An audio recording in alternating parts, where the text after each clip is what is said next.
अस्सलाम वालेकुम जी, welcome back to my channel. मैं हूँ रोज़ीना मज़हर और आप देखते हैं फूड लवर्स। आज मैं आपके लिए बहुत ही टेस्टी मज़ेदार सी चिकन निहारी की रेसिपी लेके आई हूँ।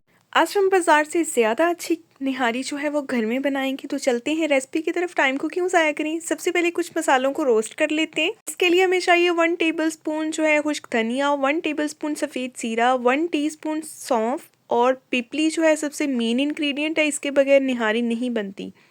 तो 3 टुकड़े जो है मैंने पिपली के लिए हैं और कुछ खड़े मसाले लिए हैं, लौंग, दालचीनी, बड़ी इलायची। इन सब स्पाइसेस को हमने रोस्ट कर लेना है। जब इनकी प्यारी सी खुशबू आने लगेगी तो हम इसको फाइन पाउडर बनाएंगे इसका। और साथ ही आपसे गुजारिश है, अगर आप मेरे चैनल पे नए हैं तो मेरे चैनल को सब्सक्राइब कर दें, वीडियो को लाइक कर दें, बेल आइकन को प्रेस कर दें, क्योंकि आज की वीडियो जो है ना वो बहुत कमाल की होने वाली है। तो दूसरी तरफ हम एक कढ़ाई में लेंगे कुकिंग ऑयल और इसमें मैंने शामिल कर दिया एक मीडियम साइज़ का बिल्कुल बारीक कटिंग किया हुआ प्याज। प्याज जो है याद रहे बारीक कटा होना चाहिए। इसको हल्का गोल्डन किया है। साथ ही इसमें शामिल कर देंगे चिकन। हाफ के जी चिकन है। ये मिक्स जो है वो चिकन है, ना तो ये बिल्कुल सारा बोनलेस है और ना ही ये सारा हड्डी वाला है। तो इसको हमने जो है प्याज के साथ इसको हमने 3 से 4 मिनट अच्छी तरीके से फ्राई करने हैं, ताकि इसका कलर जो है वो चेंज हो जाए। साथ ही इसमें शामिल कर देंगे अदरक, लहसुन और हरी मिर्च का फ्रेश पेस्ट। अदरक लहसुन के पेस्ट के साथ ही हमने चिकन को अच्छी तरीके से 2 से 3 मिनट भून लेना है, ताकि अदरक लहसुन का जो कच्चापन है वो ख़त्म हो जाए।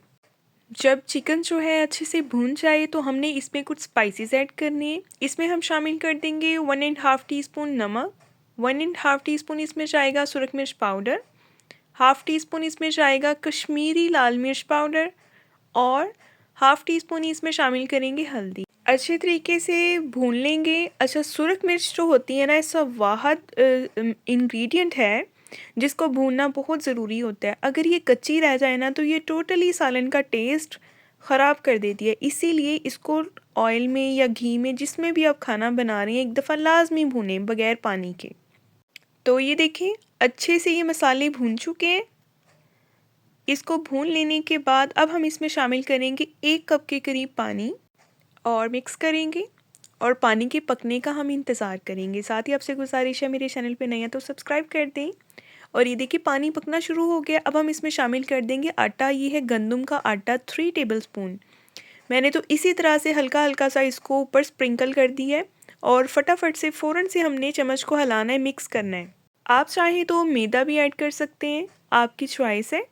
और ये देखिए मैंने फ़ौरन से इसको मिक्स किया है। इस तरह से गुठली जो है वो नहीं बनेगी। मैं गारंटी देती हूँ कि गुठली नहीं बनेगी, लेकिन फिर भी अगर आपको लगता है कि इसमें लम्स बनेंगे, गुठली बन जाएगी, तो आप इस तरह करें कि आप आटा जो है उसमें थोड़ा सा पानी ऐड करें, उसको मिक्स करके आप इसमें शामिल कर देंगे। लेकिन अगर आप इस रेसिपी को ट्राई करेंगे ना, इस तरीके से इसी मेथड को आप ट्राई करेंगे, तो यकीन करें कि आपके लिए बहुत आसानी होगी इसको बनाने में।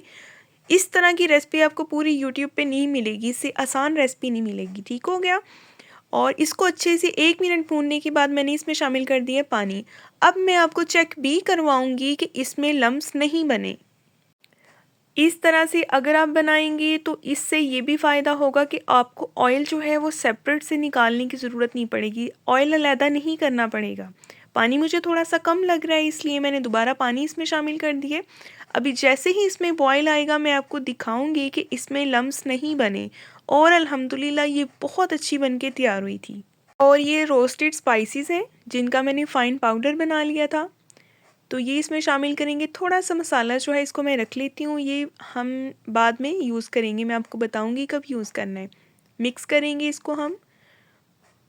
ये देखें इस तरह से जैसे ही ये पकनी शुरू हो जाएगी तो हमने इसमें एक इंग्रेडिएंट और शामिल करना है। ये है हरी इलायची। 2 हरी इलायचियाँ जो हैं इनको मैंने छिलके समेत दरदरा सा कूट लिया है और इसमें शामिल कर दिया है। अगर आपके पास इलायची पाउडर पड़ा है तो वो भी आप 2 पिंच के करीब इसमें शामिल कर सकते हैं।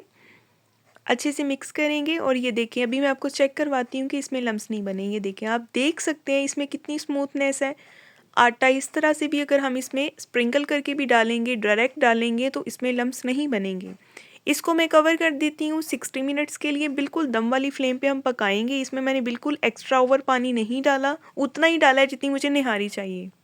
तो अभी हम आए हैं 60 मिनट्स के बाद दोबारा, और ये देखिए माशाल्लाह से हमारी निहारी कितनी ज़बरदस्त इसकी लुक है। ऑयल सेपरेट हो गई है, आप देख सकते हैं तरी जो है बिल्कुल ये इसकी मलाई सी बनी हुई है। और ये आप देख सकते हैं इसकी लुक। देखिए मैंने बिल्कुल भी ऑयल जो है वो सेपरेट नहीं निकाला, कोई झंझट नहीं किया। बहुत आसानी से आप इस रेसिपी को बना सकते हैं घर में। जो फर्स्ट टाइम ट्राई कर रहे हैं वो भी बहुत आसानी से बना सकते हैं। और ये बाकी का जो हमारे पास मसाला पड़ा था वो मैंने इस तरह से ऊपर स्प्रिंकल कर दिया है। इसको हल्का हल्का सा हमने बस मिक्स कर लेना है। और अब आपसे गुजारिश है, अगर आप मेरे चैनल पे नहीं हैं तो सब्सक्राइब कर दें। मेरी वीडियो पसंद आई है ना, सबको पसंद आई है मुझे पता है, जिसने देखी है। तो फटाफट से फिर लाइक कर दो, सब्सक्राइब कर दो और मेरे चैनल पे विज़िट भी कर लो। आपको और भी ढेर सारी सर्दियों के हवाले से भी बड़ी मज़े मज़े की रेसिपीज़ मिल जाएंगी, वेजिटेबल्स की रेसिपीज़ मिल जाएंगी। अच्छा एक बात मैं आपको और बता दूँ, आप पहले तो ये देखें कि इसमें लम्स नहीं बन रहे, ठीक है। और दूसरी बात ये कि इसी मेथड से आप बीफ की भी निहारी बना सकते हैं और आप मटन की भी निहारी बना सकते हैं। सेम यही मेथड है और मैंने तो चिकन की बनाई है ना, इसी मेथड से बाकी निहारी जो भी है वो उसका भी यही तरीकाकार है। और ये देखिए आप इसकी स्मूथनेस चेक करें। अभी इसने ठंडा होने के बाद निहारी ने थोड़ा सा थिक हो जाना है और भी। और इस तरह से बारीक कटा हुआ हम इस पे अदरक डालेंगे स्लाइसिंग में, और बारीक बारीक कटी हुई हरी मिर्चें, और थोड़ा सा बिल्कुल हरा धनिया स्प्रिंकल करेंगे और एक लेमन रखेंगे। तो इसको आप सर्व करें घर की रोटी के साथ, रोगनी रोटी के साथ, खमीरी रोटी के साथ, नान के साथ, जिसके साथ दिल चाहे खाएं। बहुत मज़े की बनी है। नेक्स्ट मिलेंगे इंशाल्लाह, तब तक के लिए जी अल्लाह हाफिज़।